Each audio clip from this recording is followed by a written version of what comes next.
send that huge vote because parties distill the issues. There's so many issues out there. Political science is like just the scope of every issue. It has experts, it has all the papers and all that stuff. So myself, I need like how to fill out the ballot. So that's what a party does. Because and it just sends a cue. So it sends a cue to voters. I'm going to try to speak in rhythm with music. Right? Thanks for coming. Okay? And so one of the things we're working on is we're doing these bylaws for the party. And then there's a section in the bylaws about called legislative party. If we ever elect anybody to Olympia or on a city council or a county commission or whatever, there's like rules, especially for Olympia, there's like rules. Like, there's not a lot of rules, but one of the rules is that they shall not use the whip system. So you know what the whip system? So like in Olympia and in the United States Congress, each respective party, there's like the majority leader and there's different officers and there's the whip. And the whip goes around and twists arms.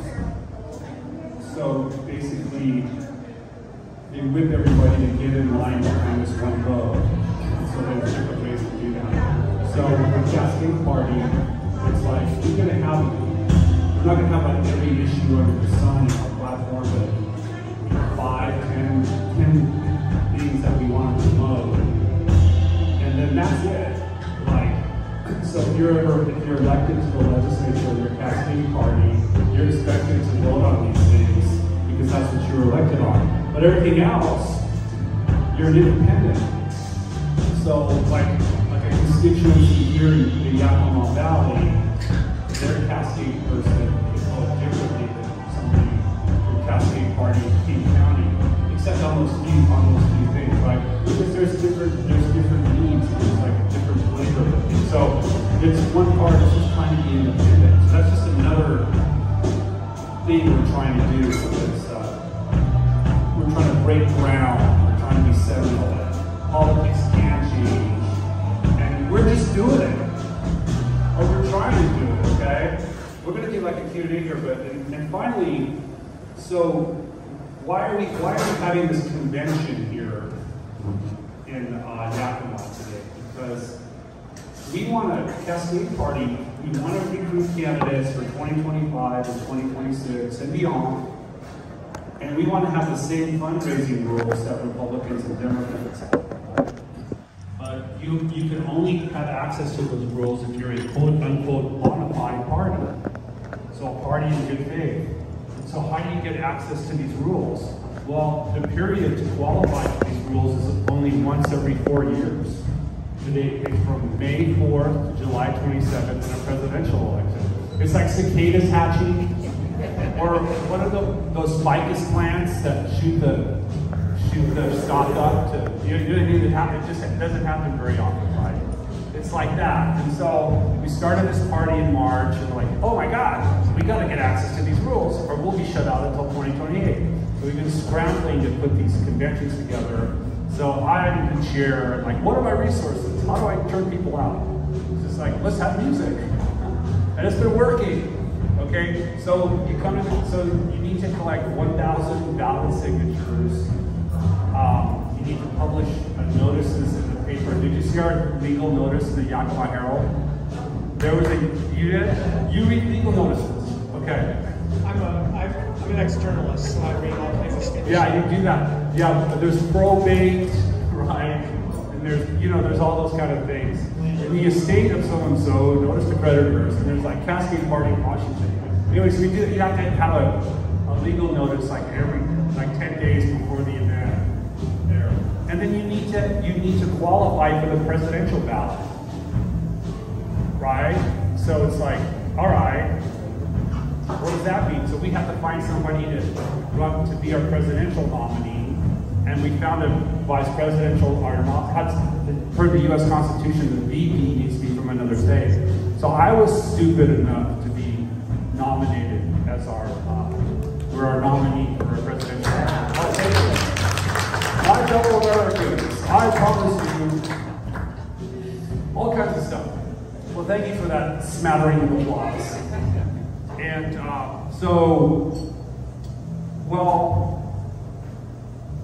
we wrote a letter to the state of Washington before the May 4th, this 90-day period started, saying, hey, this rule is terrible. We shouldn't have, it's a whack, it's a rule, it's not a law. But there's other parts of it that are law. So we heard back from the state, we said, okay, we're official response saying we're considering this a petition for a rule change. And so that process has started this fall. There's going to be public hearings and those kind of things. To what kind of, how do we change this to have more access for people, for parties, political associations? Say something happens in 2025, 26, and there's 200 people, there's places packed full of people in Yakima saying, we want this party, we want to do this. It's like, there's a groundswell. It's like, well, you gotta wait till 2028 to run a presidential ticket. You know, it's like, what's that about? Okay, so we want to change those things. We want to change that. Again, that's that bigger idea, First Amendment, political association.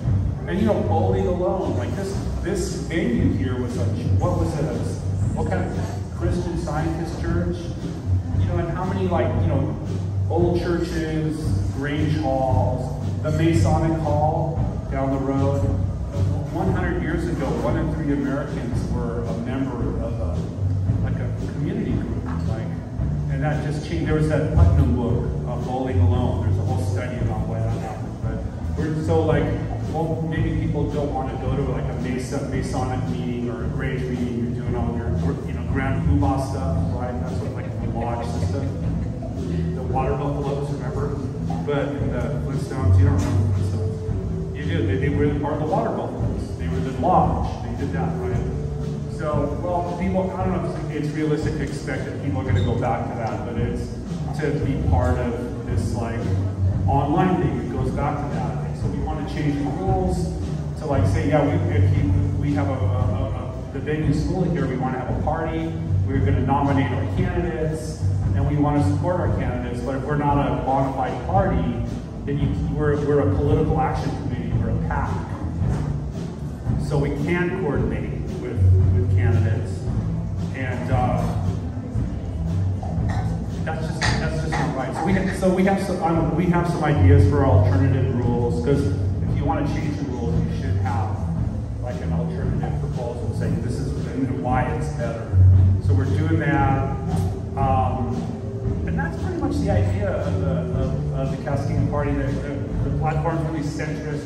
You can see it on our website. It's no national things or international things. I don't have any plans. We don't have anybody on the ballot this year, so the idea is to get these signatures, qualify as a bona fide party, and then basically just sit the election out. Why should we get involved in elections? We need to build our party. We need to online organize that. We should have a convention in early 2025 where we elect our officers. So if I run for chair, I could have legitimacy, right? I'm illegitimate now, but I'm just kind of the acting chair. You know what I mean? But you should have officers that were ratified by the membership, right? And pass our bylaws, and then ratify our platform. So that's empowering people. So the kind of the joke is it's kind of a bad joke, but it's if you waste your time online, you might as well waste your time on the Cascade Party, because at least you're working, doing some things, you're actually being politically involved, right? You can vote on these things, and then try to create a new path in Washington politics. So that's pretty much my story. It's been, I don't know if anybody has any questions on that. Do you have an interest in being president? Me? I don't think so. Do I want to be president? I don't want, well, I'm not running for president. So basically, if we qualify for the ballot, we're going to write a letter to the state saying, please do not put us on the ballot. Because we're just going to stay out of that stuff. It's going to be, I don't know, do you know who's going to be on the ballot in November? You know, I don't want to be on the ballot. I want to stay out of that stuff. So, and we're gonna build a party. We're doing these conventions. We were rushed into doing it because the cicadas, right? The period opened up. So, and so that's, you know, we're doing this stuff. And it's really, you know, politics is really, as far as I'm concerned, it's like you just do things locally. You can get involved, you can talk to your commissioner, people get involved, you can do things. And then listen, if you have support and like a mass that let the lawmakers on the city council, county commission, even legislators, they listen if you have a legitimate issue and you have a critical, you have a massive support, they'll listen, they'll do it. And it's about having, like just being realistic about things too. So, because it's kind of like running for president, does it make sense to run for president in only one state? I'm going to win. Oh yeah, oh I know I'm going to win. You know, you're telling yourself that. Stop telling yourself that. You're only on the ballot in one state. Yeah, I know, but it's still, I mean, come on, it's just nonsense, right? And then even in the voters guide, so part of the rules is that you have to submit a 250-word voters pamphlet statement.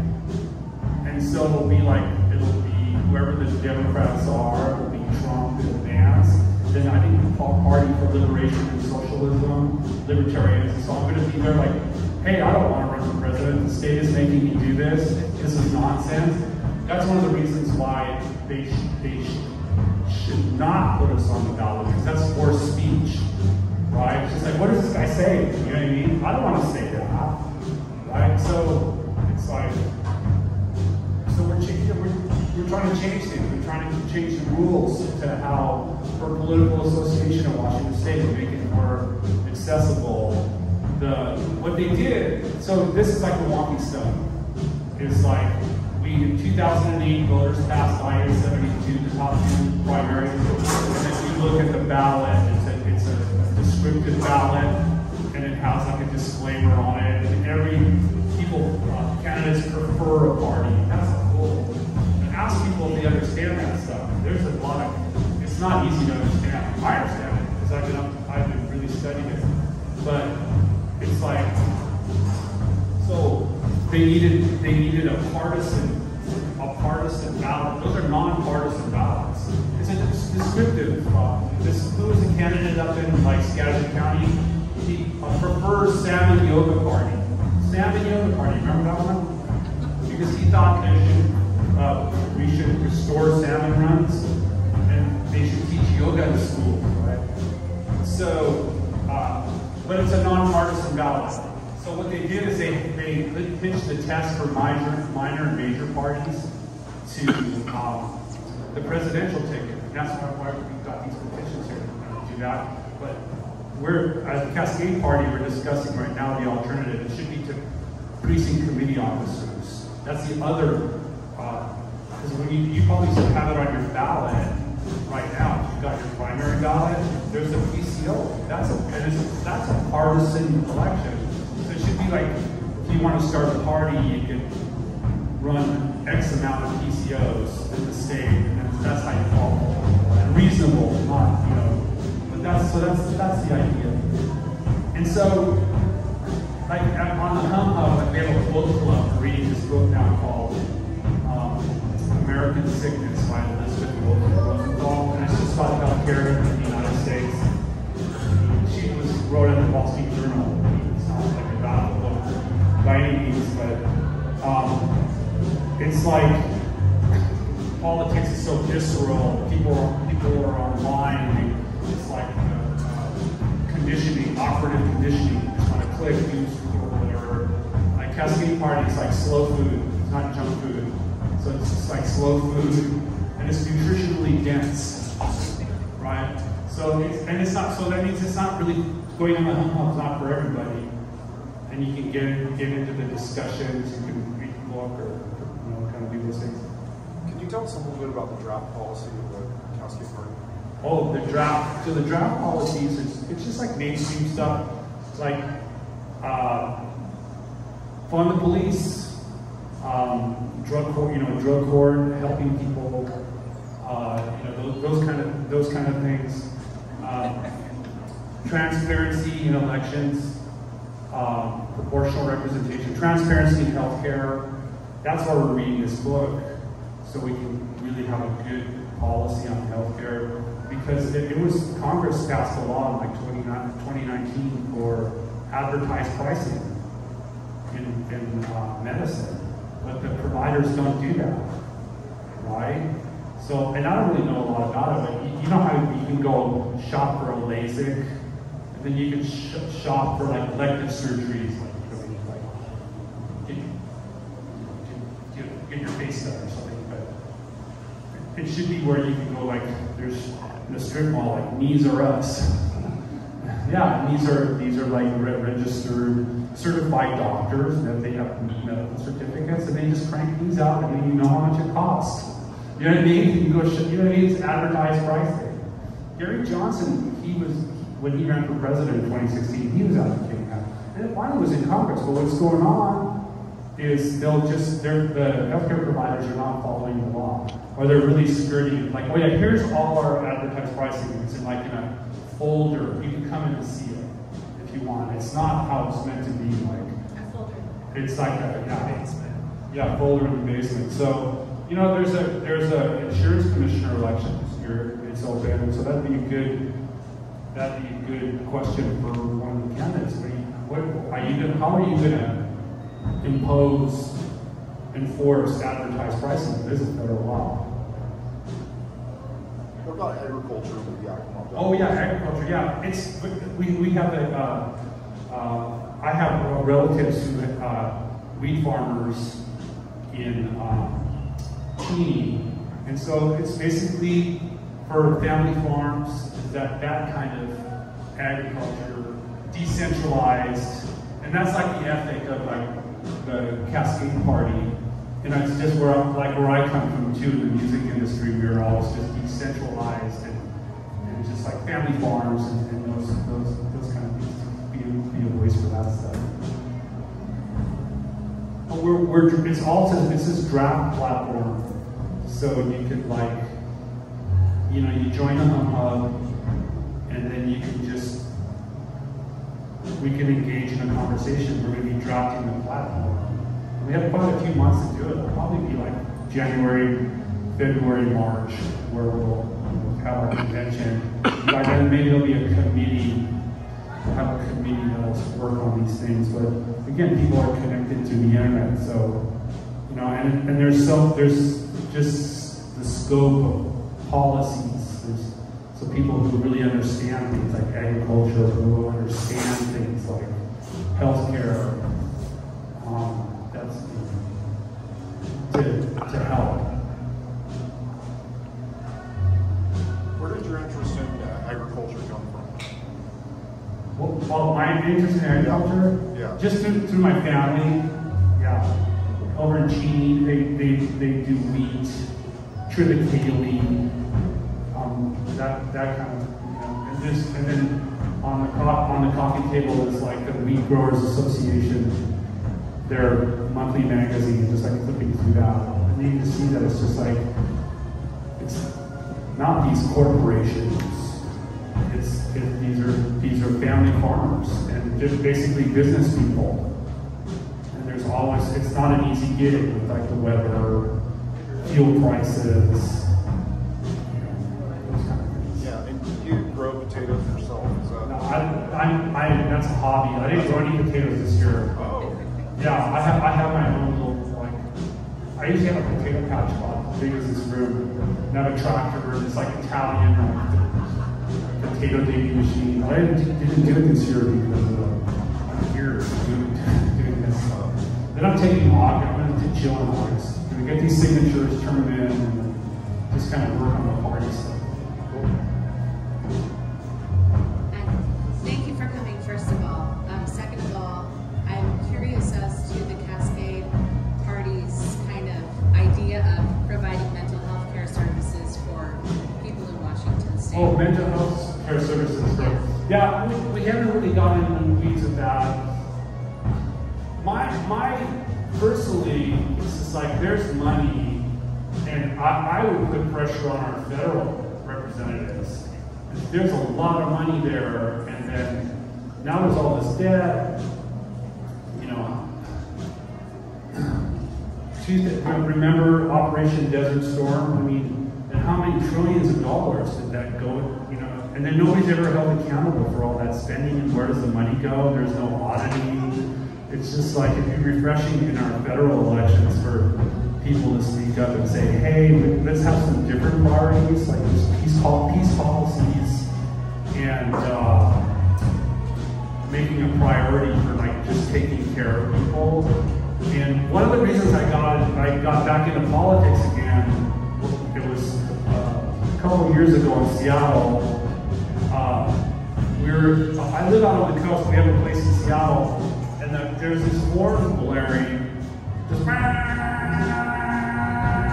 just nonstop in front of our house. And so I go outside, and there's a guy passed out on the steering wheel. So I'm just like, hey, are you okay? He wakes up and he opens the door, and he's got the foil and he's got all that stuff. So he's a fentanyl addict, right? I'm just like, you know. And then about a minute later, this creepy guy shows up, and the guy who woke up jumps in his car and they speed off. It's just like, you know what? This is not right. And then walking through Seattle, like you have to step over people. And it's like, you know, this is tragic. This is a tragedy. Like, everybody has a story. Like, what happened? Like, they were like, when this was like 10 years old, they were 14, 15, and like, what happened to these people? And they got messed up on the fentanyl, right? And there should be care pathways. There's money. The feds, nobody should live like that. There should be care. I mean, we can have, we're the richest country in the world. There should be like care for people. And to be cynical, I don't want to step over people. I don't want to do that. There was a guy who was in the gutter, and I go, should I help him out of there? And Darwin's like, let's not, because what, you know what I mean? Let's not get involved. And she was right. She was right. And I'm just like, it's a human being. And it's so hard. And yeah, a lot of those policies are they're like laissez-faire or social policies. I was in Taos County, and I was going to this hearing, and I was walking by this courtroom, and there's this guy in there, and he's like, there's a cake, there's applause, the prosecutor's there, the judge is there, and they were celebrating his 1 year of sobriety.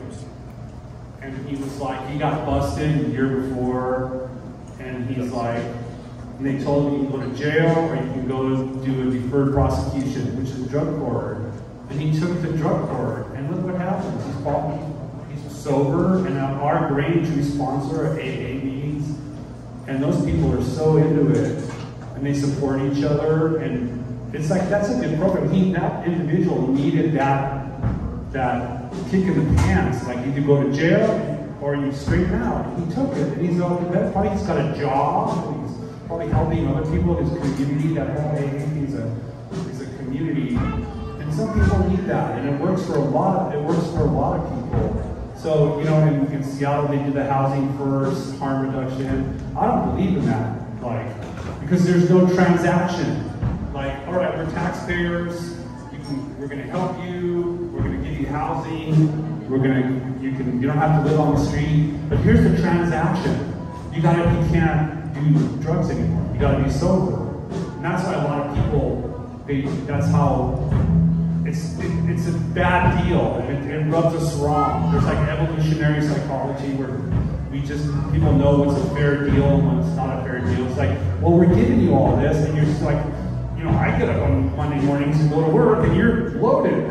It's like, why is that fair, right? So that's how I believe. So, those kind of things are just like hashing out. So mental health. And some people have serious mental health problems, and they need like some kind of home or some kind of path. They need a care path. Well.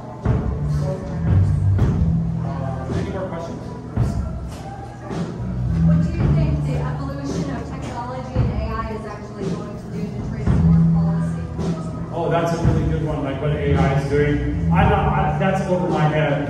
I testified, I wrote I worked with some people for a shareholder resolution for Microsoft, and that they should have a better policy for like AI. So there should be like disclosure. I don't know. I mean, it's just getting better and better. Sometimes it's entertaining. Sometimes it's extremely annoying. It just depends what it is. But yeah, it's just that's over my head. Krist, thinking about what about the profit motive and addiction treatment? That it's such a barrier for families to get treated because. Yeah, I'm not an expert on that mental health stuff. Like, yeah. I'm just speaking here generally, like it's just like as a platform. It's just like drug court is an old-fashioned idea, and it works, and it's helped a lot of people. So why don't we stick with it? There's people who say there's studies for housing first and harm reduction and how it works, but I just see my own eyes, so it just doesn't work. Thank you. Yeah, thanks for that question. Are you enjoying the sound check, everybody? Yeah. That's really good. We had a convention last night. The drums were really loud during the meeting. They sounded great. This establishment is really nice. Like that dome ceiling is wonderful. It sounds really good. I've never played here before. But you have a power to it. Is there any more questions? Oh yeah, so what we're doing is we need the signatures. We came in later, 1,000 ballot signatures by the end of the month, so we can qualify as a bona fide party.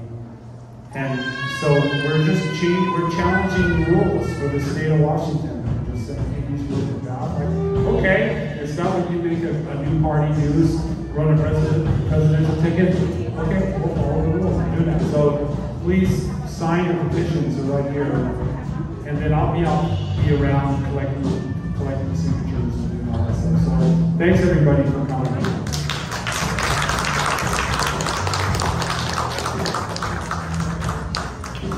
Anybody feels like signing up?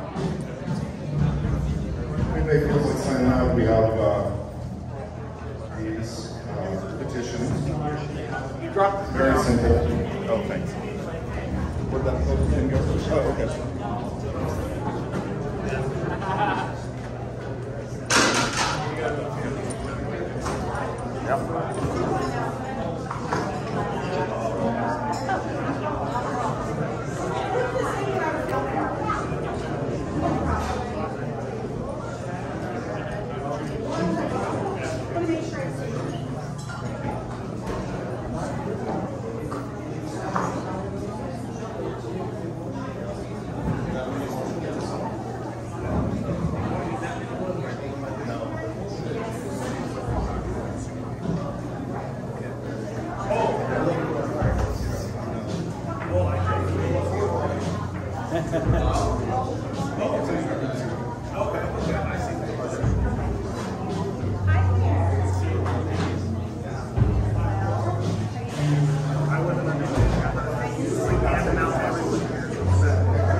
watch in the hallway and she said,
I can find Bella. Okay, Harry.